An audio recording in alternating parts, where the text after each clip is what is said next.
the people that we interact with, through the places that we go. It keeps us hungering more and more of vanity and such things, which we'll go over later. Amen? Amen. So one aspect that I really wanted to touch on is social media. We all know social media, right? Social media has become like the fruit of our generation. It has become a part of us. It has basically made up our generation to where we can have opinions about others, we can interact, we can laugh, we can share, we can comment, we can like, we can post, so on and so on. We can stalk. And as a generation, I realized that we are the most insecure and we have the lowest self-esteem due to social media. There are times when you go on social media, for example, Instagram, and you see everything's going on in people's lives. Like people are having friends and families, people are having scholarships, successes, jobs, and they're doing things in life where you're just like, I'm here, I'm not doing anything in life. I just got an app and just like, oh my gosh. No. And it takes us to a point where we feel so discontented about ourselves, where we just don't care, and it puts us in a depressed mood where we think everything about social media is good. We think that everything that people are going to do is good, but we forget to mention and we forget to think that people go through bad things. On social media, they just put the good aspects. They just put the good, comments. Like, comment, and we just forget that, and we see how everyone's glowed up and relationship goes booed up, and we use social media to, fill in that void of emptiness, fill in that void of low self-esteem, where we try to post the comments, we try to do things that make people want to like us more, but then at the end, what's the point? And it keeps us in a place that's really insecure, where we question ourselves, are we really beautiful? Are we this? Are we that? That is what youth culture has done to us, me and you. And I know that everyone is guilty of it. Don't be like, nah, God, that's not me, no. Yeah, that's me. We are all insecure in ways to get attention. But since we are a generation that is legit godless and we don't believe in God and the truth, we tend to forget that we are crafted in His image. We walk like God, we talk like God, we even speak about God.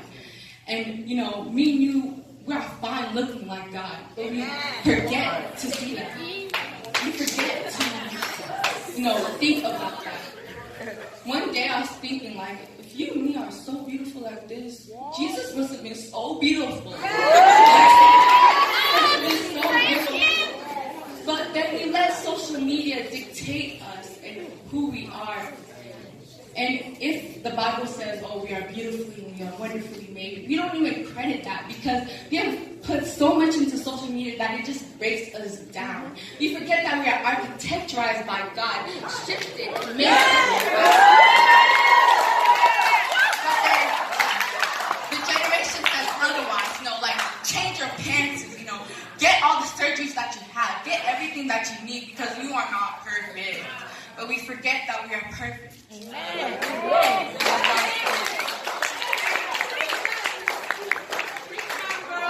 That means our standard fitting and the way that we want to fit into this world of media and this world of culture supersede the exact reasons why God made us into His image. And this is where we are today. Amen. Amen.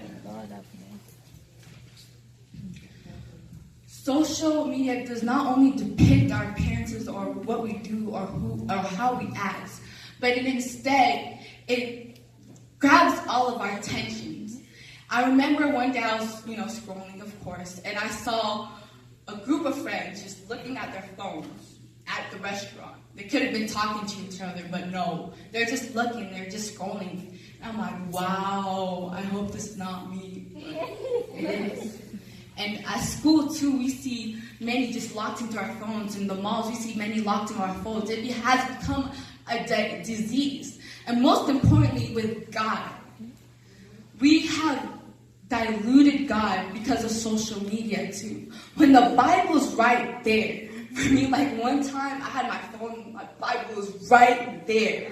Right there. Like I reached and I could grab it and I could read it. But no, because of social media, I was glued to it. I was spending all my time scrolling, look at people's stories.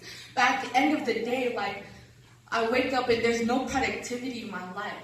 There's nothing that can help me reach purpose. When God is like, why are you looking at social media? Look at me. I can give you purpose. I can fill the empty dots and the spots in you, but you can't look at me. But you can't look at me because you keep scrolling. You keep feeling insecure about yourself. You keep, going into people that won't even help you, where He can give you purpose in life. He can take you to a different level as you, as a generation. But we don't listen. We don't speak to face to tell us and to grasp us. But He is gently waiting, just knocking at your door, knocking to put your phone down. God is not going to be like, I don't know, like Mary, like, take down your phone before I strike you with thunder. God is truly a gentleman. He's like, my daughter, my son. Like, I can give you all you need. You don't need to look through social media. You don't even need to look through all the aspects because I can fill that with you. And we can be productive with God, but we don't at the end of the day. We just keep scrolling. We're missing all these revelations that He has about us. Everything that He sees about us prospering. Everything He wants to show us concerning us. Every spots and things that we think are imperfect. He wants to change us, but we miss that opportunity. And day in and day out, we miss, we continue missing it. And we're still the same. We're still insecure. We're still here. Just imagine the people who don't even know God. Just imagine that. And we fall and we fall. We could spend all our times going intimate with God. Like David from the Bible. When he grew intimate with God, he found his calling, he found his purpose. But no, we're not like that. Because of our generation tells us otherwise. Amen? Amen. If only we knew God and all His intentions and His purposes that He has for us, maybe we could be different. Maybe we can turn things around. Maybe we can transform. And in events like these, it's obvious that even when we're having like a Jesus high for God, like I'm going to do this for God, I'm like, after this, my life has changed. But yet we still go back to the same things because we don't spend that intimate time with Him after we're done with beautiful conferences like this. When the atmosphere is filled, we don't do that. And we have the need to fit into trends and just to fit in. Fit in. And it's not even about social media, but this whole culture aspects. And as teenagers, I'm going to be real. There's some times where, our human nature, our feelings, like Buddha, daddy, Buddha. Yeah, it's times where, like, we want to fit in, we want to have the couples, we want to have the celebrities, we want to be like, Jay-Z to Beyonce, Queen to Clarence, all of that. But no, we just fall in the endless traps over and over and over again. That is now part of the culture that we see, and it's so dangerous all around us that we are even blind by what love is. And of course we're blind to what love is because we have a generation without God. And without God, then there's a generation without love. Because we know that God is love.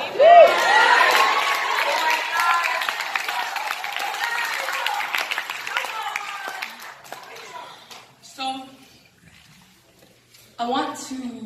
we forget that, love is God. And we don't even have that in our generation. John 15:13, KJV, so King James Version says, "Greater love hath no man than this. A man lays down his life for his friends." But as a generation, we're blind to that because we can't even see that.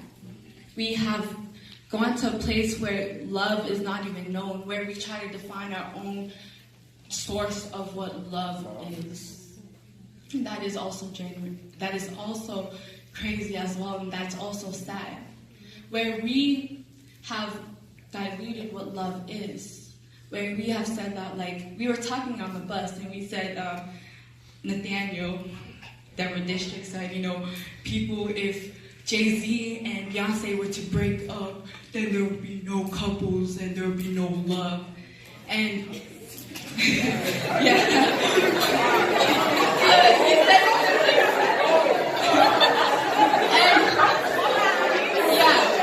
Basically, sorry. Like, that was how similar he said it. That, like, we have fallen into what love seems to be, but love, true love, stretched his arm and his legs on the cross for you and me. Amen. But we don't think to see that true love was able to, die for us because he truly loved us. Yes. But since we are blind to that, and I want to encourage everyone who feel like they're so sad and there is no purpose in life, that God really loves you. Amen. And it